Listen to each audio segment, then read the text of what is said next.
ಆತ್ಮೀಯ ಸರ್ಕಾರಿ ನೌಕರರೇ, ನಿವೃತ್ತ ಸರ್ಕಾರಿ ನೌಕರರೇ, ಪಿಂಚಣಿದಾರರೇ, ನೀವು ಫೇಸ್ ಮಾಡ್ತಾ ಇರೋಂಥ ಪ್ರತಿಯೊಂದು ಪ್ರಾಬ್ಲಮ್ಗಳಿಗೆ ಲೀಗಲ್ ಆಗಿ ಸಾಲ್ವ್ ಮಾಡ್ಕೊಳ್ಳೋಕ್ಕೆ ಇರುವಂಥ ಉತ್ತಮ ವೇದಿಕೆಯಾದ ಸರ್ಕಾರಿ ನೌಕರ ಮಿತ್ರ ಯೂಟ್ಯೂಬ್ ಚಾನಲ್ಗೆ ತಮಗೆಲ್ಲರಿಗೂ ಆತ್ಮೀಯವಾದ ಸ್ವಾಗತ. ಸ್ನೇಹಿತರೆ, ನೀವೆಲ್ಲರೂ 7ನೇ ವೇತನ ಆಯೋಗ ಈಗ ಜಾರಿಯಾಗತ್ತೆ, ಆಗ ಜಾರಿಯಾಗತ್ತೆ, ಶುಭ ಸುದ್ದಿ ಸಿಗತ್ತೆ ಅಂತ ಕಾಯ್ತಾ ಇದ್ರಿ. ನಿಮಗೆ ನಿರಾಶೆ ಆಗಿದೆ. ಈ ನಿರಾಶೆಯ ಮಧ್ಯೆ ಒಂದು ಗುಡ್ ನ್ಯೂಸು ಸಿಗೋ ಚಾನ್ಸಸ್ ಇದೆ. DA ಹೆಚ್ಚಳವಾಗಿ ಸರ್ಕಾರಿ ನೌಕರರಿಗೆ, ನಿವೃತ್ತರಿಗೆ ಗುಡ್ ನ್ಯೂಸ್ನ ಶುಭ ಸೂಚನೆ ಸಿಕ್ಕಿದೆ. ಈ ಬಗ್ಗೆ ವಿವರವಾದ ಮಾಹಿತಿನ ತಮ್ಮ ಮುಂದೆ ಶೇರ್ ಮಾಡೋದಕ್ಕಿಂತ ಮುಂಚಿತವಾಗಿ ಯಾರ್ಯಾರು ಈ ಚಾನಲ್ಗೆ ಸಬ್ಸ್ಕ್ರೈಬ್ ಆಗಿಲ್ಲ ದಯವಿಟ್ಟು ಸಬ್ಸ್ಕ್ರೈಬ್ ಮಾಡ್ಕೊಳ್ಳಿ, ನಿಮ್ಮ ಸ್ನೇಹಿತರಿಗೂ ಶೇರ್ ಮಾಡಿ. ಸ್ನೇಹಿತರೆ, ರಾಜ್ಯದಲ್ಲಿ 7ನೇ ವೇತನ ಆಯೋಗ ರಚನೆಯಾಗಿ ಸಂಬಳ ಈಗಾಗತ್ತೆ ಆಗಾಗತ್ತೆ ಅಂತ ನಿರೀಕ್ಷೆ ಮಾಡ್ತಾ ಇದ್ರಿ. 7ನೇ ವೇತನ ಆಯೋಗ ಕಂಡ್ರೆ ನನಗೆ ಈ ವಿಡಿಯೋ ನೆನಪಾಗತ್ತೆ.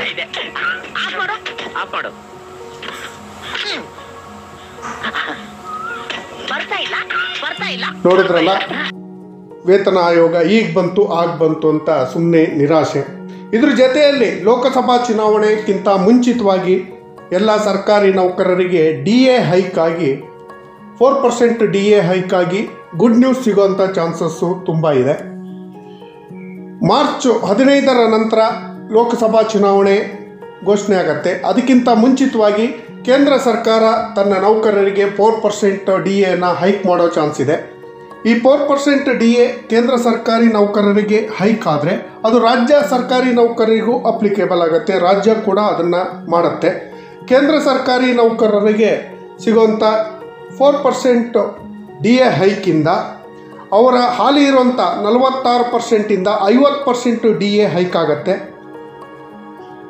ಇದರಿಂದ ಪ್ರತಿಯೊಬ್ಬ ಕೇಂದ್ರ ಸರ್ಕಾರಿ ನೌಕರರಿಗೂ ಯೂಸ್ ಆಗುತ್ತೆ.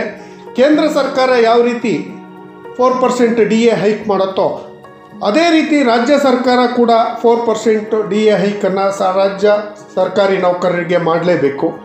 ಇದು ಲೋಕಸಭಾ ಚುನಾವಣೆ ಅಧಿಸೂಚನೆ ಹೊರಡಿಸೋದಕ್ಕಿಂತ ಮುಂಚಿತವಾಗಿ ಆಗತ್ತೆ ಅಂತ ಬಲ್ಲ ಮೂಲಗಳಿಂದ ಬಂದಿದೆ. ಇದರಿಂದ ಸರ್ಕಾರಿ ನೌಕರರು, ನಿವೃತ್ತ ಸರ್ಕಾರಿ ನೌಕರರಿಗೆ ಬೆಲೆ ಏರಿಕೆಯಿಂದ ಏನು ಸಮಸ್ಯೆ ಅನುಭವಿಸ್ತಾ ಇದ್ರಲ್ಲ ಅವರಿಗೆಲ್ಲರಿಗೂ ತುಂಬ ಹೆಲ್ಪ್ ಆಗುತ್ತೆ. ರಾಜ್ಯ ಸರ್ಕಾರಿ ನೌಕರರಿಗೆ 7ನೇ ವೇತನ ಆಯೋಗದಿಂದ ಆದಂಥ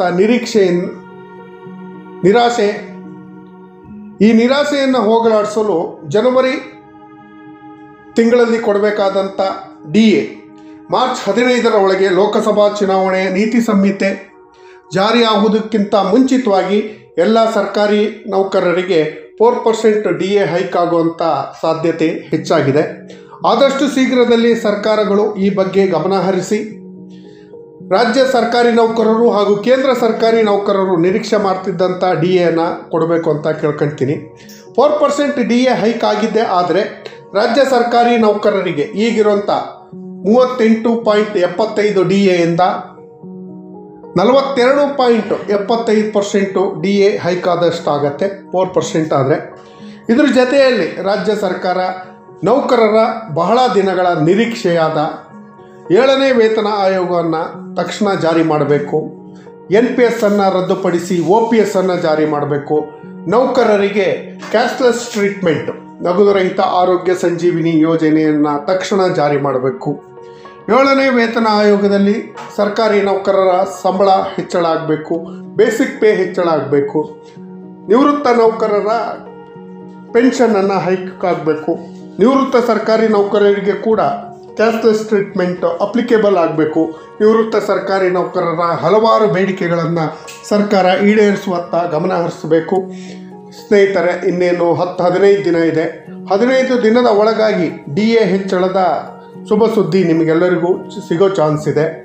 ಈ ಸುದ್ದಿ ನಿಜ ಆಗಲಿ ಅಂತ ಆ ದೇವರಲ್ಲಿ ಬೇಡ್ಕೊಳ್ತೀನಿ, ಸರ್ಕಾರದಲ್ಲಿ ಮನವಿ ಮಾಡ್ಕೊಳ್ತೀನಿ. ಆದಷ್ಟು ಶೀಘ್ರದಲ್ಲಿ DAನ ಹೈಕ್ ಮಾಡೋಂಥ ಶುಭ ಸುದ್ದಿ ನಿಮ್ಮೆಲ್ಲರಿಗೂ ಕೊಡಲಿ ಅಂತ.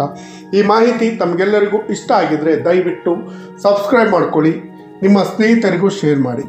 ಸರ್ಕಾರಿ ನೌಕರರು ಎದುರಿಸ್ತಿರುವಂಥ ಯಾವುದೇ ಪ್ರಾಬ್ಲಮ್ ಇದ್ದರೂ ಆ ಪ್ರಾಬ್ಲಮ್ಗಳಿಗೆ ಲೀಗಲ್ ಆಗಿ ಸಾಲ್ವ್ ಮಾಡೋಂಥ ಪ್ರಯತ್ನ ಮಾಡ್ತೀವಿ. ಸಬ್ಸ್ಕ್ರೈಬ್ ಮಾಡ್ಕೊಂಡಂಥ ಎಲ್ಲ ಚಂದಾದಾರರಿಗೆ ಸರ್ಕಾರಿ ನೌಕರರ ಹಿತರಕ್ಷಣೆಗಾಗಿರುವಂಥ ಈ ಚಾನಲ್ಗೆ ದಯವಿಟ್ಟು ಸಬ್ಸ್ಕ್ರೈಬ್ ಮಾಡ್ಕೊಳ್ಳಿ, ನಿಮ್ಮ ಸ್ನೇಹಿತರಿಗೂ ಶೇರ್ ಮಾಡಿ. ಈ ವಿಡಿಯೋ ನೋಡಿದ್ದಕ್ಕೆ ಧನ್ಯವಾದಗಳು. ಜೈ ಹಿಂದ್, ಜೈ ಕರ್ನಾಟಕ ಮಾತೆ.